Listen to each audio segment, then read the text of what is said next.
Hey everybody, I thought I would do a quick walkthrough of my new to me vintage bowl back mandolin. This was my grandfather's. It's from about 1900. In fact, I think it's from 1900 and I'll show you why I think that in a minute.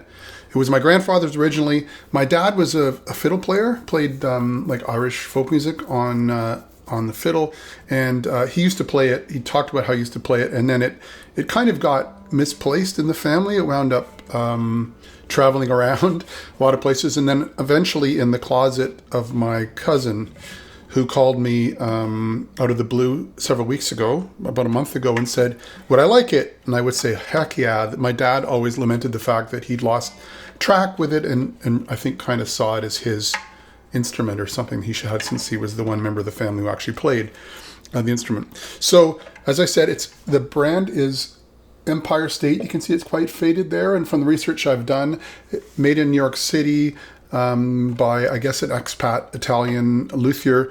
From the research I did, this was bowlback mandolins are quite common around that time, but this one was a particularly high-end version of that. So nicely made, fairly complex inlays on the fretboard there of mother of pearl, and pick guard you can see is, I guess that's ebony. The bridge is ebony as well. Mike Zimmerman, my friend Mike Zimmerman, did an amazing job getting this in playing shape for me. Relocated the bridge to the correct spot. I don't know if you can see there, but it was way off, so it didn't intonate properly. And also he repaired, there was a crack here between these pieces right here in the top, because it had sat in a cardboard box in a closet for ages and wasn't kept at a good humidity level. Old style crank tuners. So here's the thing about this guitar, this mandolin, that's odd. Mandolins of this period, like modern tang frets, weren't invented until the late 1920s. And as I said, this mandolin from 1900, but look, it's got modern frets on it. So it would have originally had bar frets where they could just cut a slot and hammered the frets in, whereas this has the slot. So at some point in its history, someone went to the considerable expense and hassle of getting it properly refretted. So I don't know if that was my dad or my grandfather or someone who owned it after that. No idea. See the nice cover of the tailpiece there. So top is spruce, back and sides, beautiful rosewood inlays, quite ornate. The inside of it, which I can't show you, has sort of a lacquer on it that I guess stabilizes it. And despite the fact that it was kind of neglected in a closet for a long time, it managed to stay quite good shape. You can see those are mechanical tuners, and I believe that's ivory, the tuner pegs, which of course is not something we have anymore. The other thing that I think I can show this to you. If you look super closely, I have to put it the right way up. At some point, someone maybe scratched the number 1900 in the back of the headstock. I can't believe that it was the original luthier who did that, so maybe my grandfather or somebody else wanted to record the year of its manufacture.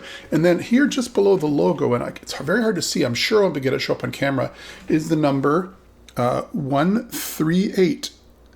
Very, very faint, scratched in the top. Again, I'm going to get that to show there. I don't think you'll be able to see that, but it's very, very faint right there. Because it's such an old instrument, I had to get super ultralight mandolin strings for it. And as a consequence, it's actually quite tricky to play in tune. So the slightest little lateral pressure, and you push the strings sharp, right? Which is usually not a problem on a mandolin because there's so much tension, but because these strings are so tight, so you really have to be super accurate in how you fret it. It was clearly played lots. You can see there's some significant pick wear around the sound hole and above it. But there's no real sign of abuse or neglect other than the strangely placed bridge, which was, as I say, way, way off. It was located a good half centimeter too close to the nut. I believe the nut is ebony. So neat instrument. I'm struggling a bit with the mechanics of playing a bowl-back mandolin, and maybe if anybody knows in the comments, you can tell me. Some say raise your knee, and sort of wedge it in there, but I still find it tends to rotate on your lap. Or some people say hold it braced to your body, but I find that keeps the left hand kind of immobilized. So if anyone has any clues on how to deal with the ergonomics of playing these instruments, please let me know in the comments. So I'll just strum it a little bit. I'm really not much of a mandolin player, and I certainly find this one a challenge to play in tune, but I'm just going to give you an idea of what it sounds in terms of its tone relative to, because I have a couple of modern flatback mandolins with F-holes. It's surprisingly loud considering how limited the top area is, and brighter. I thought it would, for some reason, I thought it would be darker and boomier. Maybe it's the light strings, but it has quite a bright voice. So let's just play a couple chords. You can hear my struggles with intonation there already. It's very hard to play it, especially when you're trying to hold it in position with your hands and not accidentally push things a little off.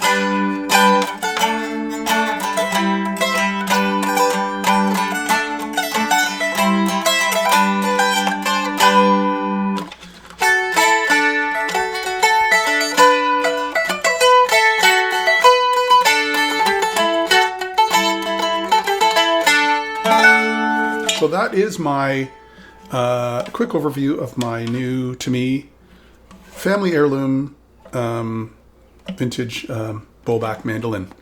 Hope you enjoyed that, and we'll see you next time I get something cool. See ya.